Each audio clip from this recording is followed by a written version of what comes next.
안녕하십니까?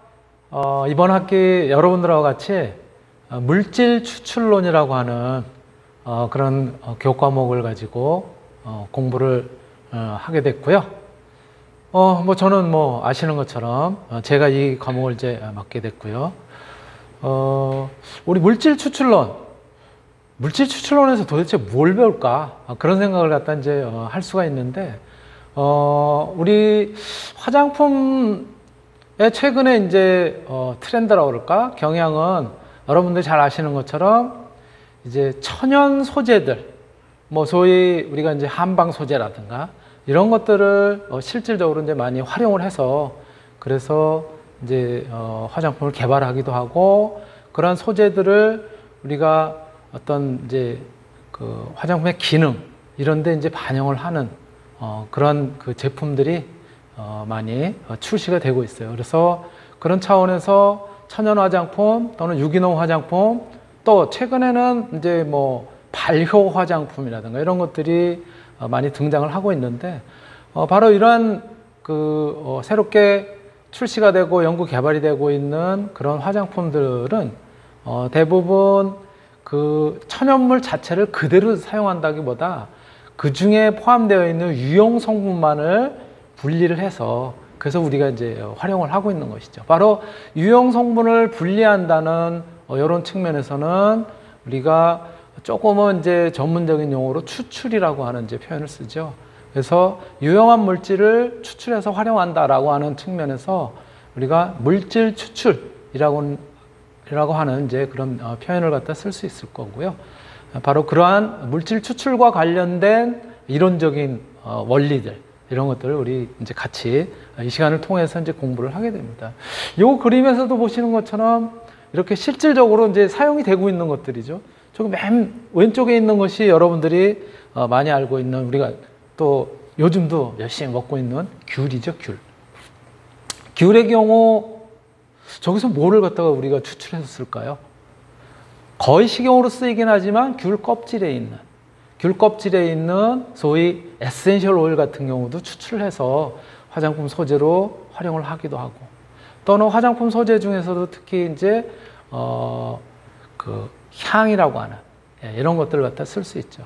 저 귤은 굳이 영어로 번역을 한다면은 만다린 또는 텐저린 이렇게 번역이 되고 있어요. 오렌지하고 같은 이제 그 과에 속하긴 하지만은 조금씩 종들이 이제 다른 것들이죠. 두 번째가 뭐냐면 이제 오디예요, 오디. 오디는 뽕나무과에 속하는 이제 식물로서 뽕나무 열매를 갖다 오디라고 이야기를 하죠. 저는 오디도 이제 실질적으로 활용이 되고 있고, 오디가 많이 포함하고 있는 것들이 안토시아닌 성분들이 많이 포함하고 있어서 항산화 활성이라든가 이런 것들이 굉장히 좋은 그런 이제 물질들로 우리가 쓰이고 있죠. 그리고 요 그림이 이제 바로 뭐냐면은 이쪽에 이제 흠집을 내놓고 그랬는데, 요게 황칠나무라고 하는 거예요. 황칠나무. 우리가 예전에는 어떤 페인트라든가 이런 것들을 직접 썼다기보다는, 그런 것들을 이제 썼다기보다는 예전에는 이렇게 천연 소재를 가지고 이제 활용을 했었는데, 천연 소재를 가지고 도료의 역할을 갖다 한 것 중에 대표적인 것들이 여러분들이 잘 아시는 온나무, 그리고 황칠나무, 이런 것들이 있어요. 황칠나무 같은 경우가 바로 이제 뭐냐면은 그 황색의 도료, 이런 것들을 갖다가 대신해서 이제 쓰고 그랬었던 거죠.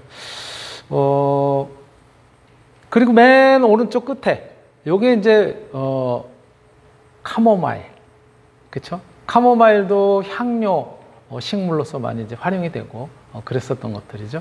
바로 이러한 것들이 실질적으로 여기서 유용한 물질을 갖다 우리가 추출해서 그래서 이제 활용하고 또 화장품 소재로도 쓰이고 있다라고 하는 점을 말씀을 먼저 드리고요. 첫 페이지에도 이렇게 우리가 한 학기 동안 어떤 내용들을 갖다 배울지에 대한 것들을 갖다가 이렇게 암시적으로 그림으로 표현을 해봤고요. 자, 요 물질 추출론을 통해서는 어떠한 내용을 갖다 이제 배우게 되냐면은, 어떠한 그 물질들이 가지고 있는 천연물들, 식물, 또는 동물 뭐 이런 것들이 이제 사용이 되겠지만은 천연 물질들이 가지고 있는 그런 그 유용한 성분을 분리하고 정제하는 데 관련이 되어 있는 그런 용어들을 갖다 이제 이 시간을 통해서 익히게 될 테고요. 또 바로 유효 성분을 갖다가 분리를 하고 또 추출을 하는 그런 원리에 대해서도 마찬가지 이 시간을 통해서 익히도록 하는 것이 이제 본 강의의 목표입니다. 그리고 이러한 어떤 특정 성분들을 갖다가 분리를 하고 추출을 하는 이러한 장치들도 이제 다양한 유형의 것들이 있는데요. 그런 이제 공정도 마찬가지지만 그런 것들에 대한 이제 이해도 같이 이제 하게 될 테고요. 또 분리 공정이라고 하는 것은 어떤 이제 이론적인 그런 그 기반을 갖다가 가지고 있는데 그런 이론적인 기반에 대한 분리 공정에 대한 이론적인 내용에 대한 이해도 이제 하게 될 테고요. 또 굉장히 여러 가지 유형의 첨단 분리 공정들이 최근에는 이제 응용이 되고 있어요. 바로 그러한 다양한 첨단 분리 공정에 대한 그런 내용들도 같이 이 시간을 통해서 이제 학습을 한다라고 이제 생각을 하시면 될 것 같습니다. 자, 그러면 이렇게 천연 물질들은 조금 전에 제가 앞에서는 이제 우리 화장품에 많이 쓰이고 있다고 했는데 화장품에만 쓰이는 것은 아니에요. 실질적으로 이 천연 물질들을 활용한 예로는 이렇게 의약품에도 굉장히 오랫동안 사용되어 왔어요. 그래서 요 그림이 그 미국 FDA에 등록된 저분자량 신약 이런 것들을 갖다가 이제 지금 누가 마이크가 켜져 있네요. 그런 것들을 갖다 이제 그림으로 이제 나타내 놓은 건데요. 요거 보시면은 요게 1981년도부터 2002년까지 무려 20년 넘게 미국 FDA에 등록된 그런 신약들, 의약품들이죠. 의약품들 중에 어디에서 바로 그런 의약품의 유효 성분들 이런 것들이 우리가 사용을 하고 또 적용을 하고 있는가를 갖다 이제 나타낸 그래프예요.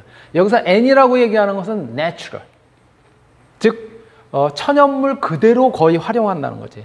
천연물을 그대로 활용한다는 얘기는 천연물을 뭐 예를 들어 쑥이라든가 뭐 이런 식으로 그냥 직접 활용한다는 얘기가 아니고요. 거기에서 물질을 분리를 해서 천연물로부터 우리가 필요로 하는 물질만을 분리를 해서 그걸로 직접 활용하는 그런 사례예요. 그래서 N이고요. ND라고 쓴 것은 뭐냐면은 Natural Derived예요. 즉 천연물로부터 유도가 되어 있는, 천연물로부터 추출해낸 또는 천연물을 활용을 해서 그래서 뭔가 변형을 시킨 이런 의미예요. 그러한 내용이고요. S는 뭐냐면은 synthesis, synthesis, 즉 합성을 했다는 거예요. 새롭게 합성을 했다는 얘기고요. 그 다음에 똑같은 S인데 NM이라고 쓴 거는 new material, 새로운 그런 물질들을 갖다가 이제 합성을 한 거다라고 하는 거고요. 또 S 샵 합성을 하긴 했는데 뭐 이제 여러 가지 과정을 갖다 이제 거쳐서 했었던 거. 또 마찬가지 NM에 S 샵이 S 스타가 붙은 뭐 이러한 유형으로 되어 있는데 보시는 것처럼 천연물이 6%, 천연물로부터 유도된 천연물을 이용을 해서 그래서 만든 그러한 이제 신약들이 거의 30%가 넘죠. 합성한 것이 39%인데 반해서 또 굉장히 많은 그러한 이제 천연 물질들이 활용이 되고 있다라고 하는 것을 이 그래프로부터 이제 알 수가 있고요. 교수님 오래된 그런 자료를 이렇게 보여주셔서 요즘은 어떤가요? 요즘 그래서 제가 또 찾아봤어요. 그랬더니 요게 이제 작년까지 벌써 이제 작년 12월까지죠. 올해가 이제 2022년인데 2021년 말까지 FDA 승인을 받은 신약들이에요. 신약들이 이렇게 보면은 쭉 표현이 되어 있는데 제가 연도별로 쭉 몇 건 정도 되는지 이제 표현이 됐단 말이에요. 그걸 이제 살펴보니까는 여기 보시면 분홍색으로 표현된 것이 뭐냐면은 분홍색은 NME 이렇게 되어 있어요. 여기서 NME라고 한 것은 화학 합성 신약이라고 하는 것이에요. New molecular entity. 예. 새롭게 합성을 해서 만든 신약이라는 거예요. 새로운 기능을 가지도록 합성을 해서, 즉 화학적으로 반응을 시켜서 만든 그런 이제 의약품이라는 얘기고요. BLA가 뭐냐면은 바이오 신약이라는 것이에요. Biologics License Application.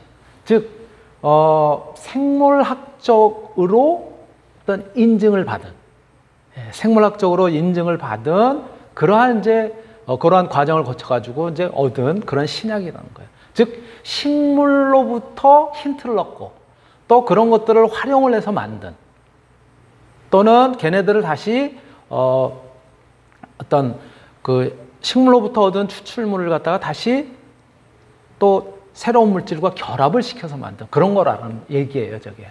또는 식물뿐만이 아니라 미생물이라든가 동물이라든가 여러 가지를 갖다 이제 활용을 할 수가 있는 거죠. 뭐 여러분들 잘 아시는 줄기세포라든가 이런 것들도 우리 생명체, 그쵸? 예, 생명체로부터 이제 만들어지는 것들이잖아요. 또 그런 것뿐만이 아니라 미생물을 이용했다라든가 이런 게 다 Biologics License Application, 이렇게 바이오 신약이라고 표현을 할 수가 있어요. BLA 라고 하는 측면에서 보면은 합성 신약도 많지만 이렇게 꾸준하게, 예전에는 거의 얘가 뭐 그런 사례들이 몇 건씩 안 됐었는데 지금은, 그쵸? 예, 두 자릿수가 넘는 그러한 형태로 지속적으로 지금 합성 신약과 더불어서 바이오 신약이라고 하는 것이 상당 부분을 갖다 지금 차지하고 있다는 거예요. 그만큼 어떤 유형 성분을 갖다가 그 천연물로부터 추출을 하고 분리를 하고 이런 것들이 굉장히 중요하다는 거죠. 실질적으로 이렇게 의약품에도 이제 적용이 되고 있는데요. 바로 이렇게 이제 의약품에 승인되어 있는 신약들, 이렇게 표로도 다시 한번 이제 나타내 본 거고, 이건 2019년까지의 통계가 나타내는 자료인데요. 아까 거랑 똑같은 거예요. 그래프로 표현을 하고, 요거 구분을 안 해놓고 테이블로 나타난 거고요. 요거는 이제 전체 수량들 이렇게 이제 나타냈다고 보시면 됩니다. 또 바로 이러한 생물학적으로 바이오 신약이라고 하는 이런 것들뿐만이 아니라 화장품에서 쓰는 그런 어떤 물질이라든가, 또는 우리 의약품이나 화장품에만 쓰는 건 아니고요. 우리 또 식품에도 마찬가지로 이제 쓰여요. 식품에도 기능성 식품이라고 하는 그런 것들에도 유용한 물질들을 갖다가 추출해서 그래서 이제 활용하기도 합니다. 예. 기능성 식품 같은 경우는 이제 건강기능식품이라고 하는 표현을 쓰는데요. 바로 그런 것들은 여러분들이 캡슐 형태로 먹는 거라든가, 또는 분말 형태로 떠먹는 거라든가, 또는 즙의 형태로, 즙이라고 그래야 되나? 어떤 그 음료 형태로 마시는 이제 그러한 형태도 바로 기능성 식품이라고 이제 표현을 하고요. 이것도 식품의약품안전처에서 다 승인을 갖다 받아야만 가능한 것들인데요. 그런데 응용이 되는 의약품, 식품, 또 우리 화장품 소재로서 활용이 되는 이러한 천연화합물들, 이런 것들을 개발하는 과정은 이렇게 이제 보통 이야기를 합니다. 생리활성, 어떤 천연물질이 있었을 때 생리활성을 갖다 이제 검증을 하게 됩니다. 이거는 천연물을 갖다가 이제 검색함으로써 이제 하게 되는데, 천연물을 검색을 한다는 것이 어떤 과정을 거치냐면은, 예를 들어서 우리 쑥, 전통적으로 쑥이 뭐에 좋다고 하더라 라고 한다면 그 쑥에 무슨 물질들이 들어있을지를 갖다가 문헌을 통해서도 검색을 하게 되는 거고요. 우리나라 같은 경우는 한방 소재는 이제 동의보감이라든가 이런 데를 갖다가 통해서 어떤 데 효능이 있는지 이런 것들 먼저 이제 검색을 하게 되는 거죠. 그리고 생리활성을 갖다가 있는지 없는지를 갖다가 이제 그 물질을 추출한 다음에 얻은 다음에 그것을 갖다가 이제 분석을 해보고 이거 가능성이 있겠다라고 하는 후보 물질들을 갖다가 이제 선정을 하게 됩니다. 그래서 가장 효율성이 있다라고 보여지는 그런 물질들을 이제 가지고 실험을 하면서 추출을 하게 돼요.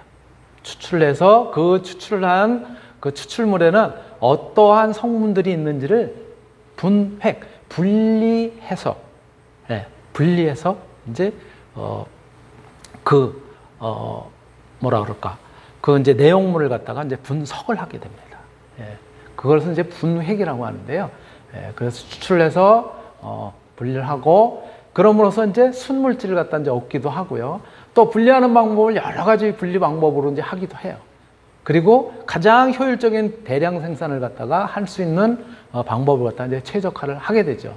그리고 그 순물질이 효능이 있다고 여겨지는 그러한 순물질들은 어떠한 구조를 가지고 있고 어떠한 활성을 가지고 있는지 이런 것들도 확인을 하게 되고요. 그리고 그러한 과정에서는 물리학적 특성이라든가 또는 분광학적인 특성, 또 천연물이 가지고 있는 그런 여러 가지 기존에 나왔었던 정보 이런 것들을 통해서 이제 얻게 됩니다. 그리고 화학적인 구조가 이제 규명이 되고, 또 그거를 갖다 이제 이용을 해서 화학적 구조가 이제 규명이 되면 요거를 요렇게 조금 더 형태를 바꾸거나 구조를 바꿔도 약효가 유지가 되겠지, 유효 성분이 유지가 되겠지 라고 예측을 해서 이제 그러한 것들을 갖다 이제 시도를 하게 됩니다. 그래서 그 천연물을 바탕으로 해서 새로운 물질을 합성하기도 하게 되는 거죠. 그래서 유도체를 갖다 이제 합성을 하기도 하고요. 예, 그리고 그러한 과정에서 특허 출원이라든가 또는 이제 학회 발표라든가 이런 것들을 하게 되는 거고, 이러한 것들을 바탕으로 해서 추가적인 그런 연구를 갖다 지속적으로 하게 되죠. 요거를 우리가 조금 더 이제 체계적으로 본다면은 천연물로부터 화장품이나 의약품의 소재 개발 단계를 갖다 이제 보면 이렇게 돼 있는 거예요.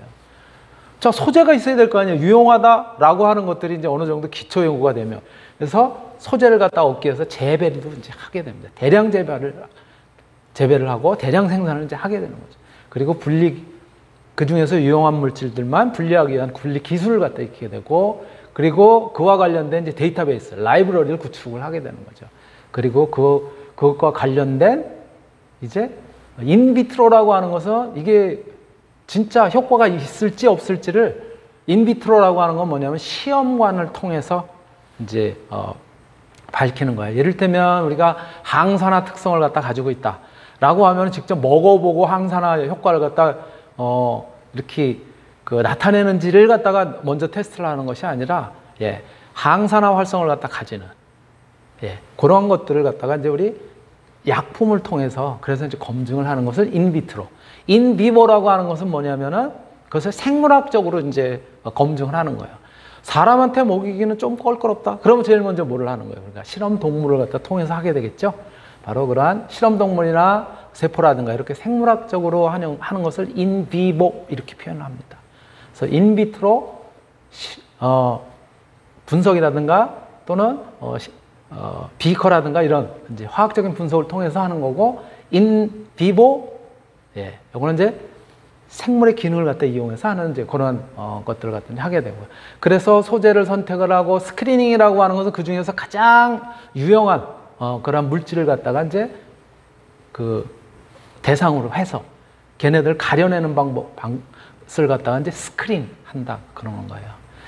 스크리닝을 하고 시험관 내에서 활성 평가도 하고 후보를 갖다 선정한다 하면은 활성화합물들, 거기에서 유용한 그런 기능을 가지고 있는 활성화합물들을 분리를 하고 정제를 하고, 또 그 단계를 갖다 이제 넘어서면 그 물질을 가지고 이제 동물 실험을 하고, 세포나 동물 실험을 하게 되는 거고요. 그리고 이게 이제 사람에게까지 이제 활용을 하게 되려면은 그 물질이 독성이 있는지 없는지, 또 임상을 갖다 이제 평가를 하게 되는데, 임상 전에 저렇게 동물 실험이라든가 이런 것들을 하는 것을 이제 전임상. 실제 임상의 경우에는 이제 사람에게 이제 하게 되는데, 거기도 1단계, 2단계, 3단계 굉장히 많아요. 그런 것들을 통과하게 되면 이제는 실제 우리가 어떠한 형태의 약으로 이제 만들 것인지, 어떤 형태의 제품으로 만들 것인지, 제품의 형태죠. 액체 상태로 만들 것인지, 캡슐에다 넣을 것인지, 아니면 뭐 의약품 같은 경우 환의 형태로 만들 것인지, 그런 것들. 그리고 이제 대량 생산을 하게 되는 그러한 과정을 갖다 이제 거치게 되고요. 이 과정에는 역시 독성 평가 기술이라든가 임상 평가라든가 제재화라든가 생산 기술 이런 것들이 다 관여를 하게 되는 것이죠. 자, 요건 이제 글로벌 신약이에요. 특히 우리가 이제 코로나19로 고통을 받고 이제 그러한 시기에 백신이라든가 항체와 관련된 신약이라든가 이런 것들도 마찬가지 제가 조금 전에 그 보여드렸던 것과 거의 유사한 방법으로 진행이 되는 거예요. 신약 후보들이 어떤 것들이 있는지 이것을 최근에는 빅데이터라든가 AI라든가 이런 기능을 통해 가지고 굉장히 많은 검증을 하게 되는 거예요. 그래서 타겟을 갖다가 창출하고 후보 물질을 갖다가 이제 발굴을 하게 됩니다. 예, 그런 과정들이 뭐 세계적으로 예, 아주 그 저명한 그런 이제 제약회사라든가 이런 데서 하게 되고 우리나라도 마찬가지 그런 과정을 갖다 이제 거치게 돼요. 그래서 신약을 개발하는데 굉장히 오래 걸리게 되는데요. 신약 제조 기술을 갖다 이제 개발하는데 그 과정에서 동물 시험을 갖다 거치면서 생산 공정이라든가 비임상, 사람을 대상으로 하는 것이 아닌 비임상, 동물까지 이제 하게 돼서 요거 효과적이겠다. 그러면 이제 신청을 하게 됩니다. 동물을 갖다가 통해서 우리가 해보니까 이러이러한 효과가 있는 걸로 확인이 됐습니다. 사람에게도 할 수 있도록 허가를 해주세요. 그래서 임상 승인을 하게 되면 임상 시험이 몇 단계에 걸쳐서 이제 하게 됩니다. 1단계, 2단계, 3단계 이런 식으로. 예. 3단계가 마지막으로 사람에게 하게 되는 거예요. 예. 그래서 그러한 단계에서 상용화 제조를 갖다 이제 하게 되고 임상 시험부터 인체 시험을 갖다 이제 하는 거고요. 그리고 제품의 승인을 갖다 거쳐서 품목허가 되면 발매를 하는 거예요. 이게 보통 어느 정도 걸리냐? 예, 굉장히 많은 시간이 소요가 되는데요. 개발 기간이 보통 10년에서 13년 정도 걸려요. 지금까지의 예를 본다면. 그런데 코로나 백신의 경우에 착수하고 1년 내에 승인을 갖다 이제 받았죠. 그렇죠? 엄청난 속도로 엄청난 그 인력 자원과 또 엄청난 비용을 갖다 투자를 해서 이것을 압축시킨 거예요. 예, 그리고 또 이게 그야말로 이제 팬데믹이잖아요. 그렇죠? 굉장히 그 인류를 갖다 위협할 정도의 그런 이제 전염병으로 확산이 되고 그랬기 때문에 관련 기관에서도 압축해가지고 빨리빨리 진행을 했기 때문에 지금 1년에 이제 그런 결과를 갖다가 이제 가져올 수 있었던 거고요. 제조 기술로서는 생명공학 기술로서 mRNA 방식이라든가 예, 아데노바이러스 방식이라든가 단백질, 이거 아네노라고 써있네요. 아데노인데 잘못 써있네요. 개발비가 거의 코로나 임상에만 거의 1조 원, 임상하는 데만 요 단계만 1조 정도가 드는 거예요. 어마어마한 비용이 드는 거예요. 예. 왜 그러냐면 임상이라고 하는 건 사람을 대상으로 한다고 그러는데 보통 어느 정도냐면 2만에서 4만 명이에요. 이 사람들에 대한 어떤 그 뭐라 그럴까 그 보상도 해야 되고 임상 단계에서 피해를 입을 수도 있잖아요. 그 사람들이. 그래서 그러한 과정을 갖다 다 거치기 때문에 비용이 굉장히 많이 이제 들어가게 되는 것이죠. 예, 요게 이제 최근에는 AI를 통한 이제 신약 개발들이 새로운 데이터들, 빅데이터를 갖다 통해서 환자들의 여러 가지 정보라든가 이런 것들을 다 집어넣는 거예요. 그리고 질병 발생에 따른 그러한 이제 데이터들, 단백질의 어떤 변형이라든가 또 신약과 관련된 지금까지의 연구 논문 이런 것들을 전부 그 AI를 통해서 학습을 하게 하고 그 AI가 분석을 해서 학습한 결과 신약 후보 물질을 갖다 제시를 하게 되면 그때부터 이제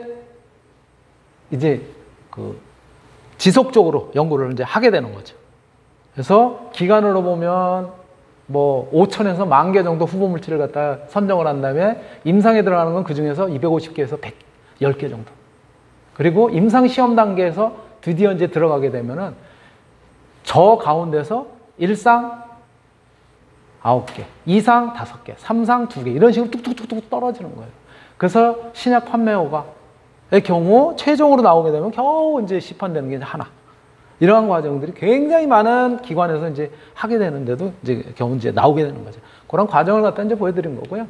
예. 인공지능, AI 빅데이터를 활용한 고속 신약 개발 추진 이런 것들이 각각 몇 년 정도 걸리는지 내용이 뭐고 문제점이 뭐고 예, 거기에 AI 빅데이터가 어떻게 관여를 하게 되는지를 이제 표로 한번 또 다시 나타내 본 겁니다. 이러한 과정들을 갖다 이제 거치게 돼요. 자, 그렇다면 최근에 이제 너무 그 과정을 갖다 이제 소개를 드렸는데 이와 유사한 방법으로 이렇게 AI 빅데이터를 활용하기 이전인 최근까지는 어떻게 진행이 됐고 그러한 결과 나온 것들은 어떤 것들이냐? 예, 바로 아주 단순하게 이러한 과정을 갖다가 거쳐서 이제 물질을 추출을 해서 그거에 대한 분석을 하고 이런 과정을 이제 거치게 되는 거예요. 그래서 식물로부터 아까 제일 처음에 보셨던 것처럼 에센셜 오일을 갖다 추출한다라든가 이런 것들은 수증기 증류법이라고 하는 방법을 갖다 통해서 이제 하게 됩니다. 그림에서 보시는 것처럼 저 안에 이렇게 예를 들어서 장미꽃으로부터 어떤 장미 오일, 로즈 에센셜 오일을 갖다가 추출한다. 그러면 저렇게 장미꽃을 집어넣고 수증기를 집어넣게 돼요. 그러면 장미꽃에 있는 향기 성분은 수증기하고 같이 휘발돼 가지고 나가고 그러면서 저 콘덴서라고 하는 응축기에서는 뭐예요? 휘발된 녀석이 온도가 떨어지니까 응축이 되겠죠. 액체로 이제 바뀌게 됩니다. 액체로 바뀌면 저기 고이게 되는데 그 중에서 장미 향은 향 성분을 갖다 포함하고 있는 녀석은 저렇게 위쪽에 뜰 테고 그 다음에 수증기하고 같이 휘발돼 가지고 날아갔지만은 다시 수증기 응축이 되면은 걔네들은 향을 아주 소량이지만은 머금고 있는 이제 물로 이제 바뀌겠죠, 그렇죠? 응축수로. 그래서 밑으로 무거우니까 밀도가 높으니까 이제 가라앉을 테고 위는 오일이니까 뜰 테고 그래서 그거를 분리를 해서 우리가 에센셜 오일로 얻게 되는 거죠. 그러한 과정을 이거 이제 장미꽃 잎사귀를 갖다 넣었을 때 어떻게 분리가 되는지를 이제 이쪽 이제 나타낸 거고요. 요와 유사한 방법이 뭐냐면 열수 추출법이에요. 저거는 향을 추출할 때 방법이에요. 열수 추출법은 우리가 어디에 많이 쓰이게 되냐면은 이런 거예요. 특히 수용성 물질 분리에 이제 활용을 하고 우리말로는 중탕기라고도 하죠. 한약이라든가 생약제를 어떻게? 우려서 물을 넣어가지고 뜨거운 물을 넣어서 팔팔팔팔 끓여가지고 우려서 그래서 이제 얻게 되는 거죠. 추출, 농축에 이제 활용이 되고 있는 거죠. 이러한 장비들이 활용이 되고 있고요. 자, 바로 이것이 지금까지 전통적으로 이제 그러한 과정을 갖다 거쳐서 그러한 이제 천연 물질을 갖다가 활용을 해서 거기서 추출을 해서 활용하고 있는 예예요. 저기 왼쪽에 있는 게 뭐냐면 몰핀이에요. 왼쪽 위에 있는 게 몰핀이 뭐죠? 진통제로 쓰이는 거. 전쟁터에서 병사들이 다쳤을 때 진통제를 이렇게 주사를 하잖아요. 그럴 때 쓰이는 물질로 그 성분으로 저게 이제 분리가 됐고 아까 말씀드렸던 것처럼 그 물질이 무엇인지 구조가 밝혀진 거예요. 위쪽에 오른쪽에 있는 것이 이게 뭐냐면 아스피린이에요. 아스피린. 조금 뒤에 이제 다시 이제 설명을 드리겠지만 바로 아스피린의 구조가 밝혀진 거고요. 예, 요거는 버드나무로부터 얻어진 물질이에요. 예. 그리고 예, 왼쪽에 가운데 있는 것이 마황. 예. L타입의 에페드린이에요. 에페드린. 예. 저기에다가 염산기를 갖다 딱 결합을 시키면 염산에페드린. 염산에페드린이 뭐 하는 데 쓰는지 혹시 아세요? 예, 마약입니다. 마약. 예. 그런데 저기에 에페드린으로만 돼 있는 저 성분은 이제 천식 치료라든가 이런 데 쓰이고 있고요. 그리고 오른쪽에 가운데 있는 것이 이제 주목이라고 하는 나무로부터 얻어진 그러한 이제 물질인데 텍설이라고 하는 유형 성분이에요. 이거는 항암 치료제로 쓰이고 있고요. 왼쪽 밑에 있는 저런 구조를 갖다 가지고 있는 것은 레스베라트롤 이렇게 이야기를 하고요. 우리가 포도를 따먹고 영동에 포도가 많이 나는데 포도를 따먹고 그 다음에 그 가지가 남잖아요. 그렇죠? 포도 송이가 이제 달렸었다. 알맹이가 달렸던 가지가 남는데 그 가지에 저 레스베라트롤이라고 하는 항산화 성분들 예, 이런 것들이 많이 남아 있어요. 바로 그거고요. 요거는 뭐냐면은 자초라고 하는 약간 뿌리가 자색, 예, 보라색을 띠는 그런 이제 식물인데요. 예, 거기에서 얻어진 이제 시코닌이라고 하는 물질이에요. 시코닌의 경우도 이제 호흡기 질환이라든가 천식 이런 데 이제 활용이 되는 그런 물질이기도 합니다. 시간이 꽤 돼서 잠시 1교시는 이걸로 마치고 2교시에 다시 뵙도록 하겠습니다.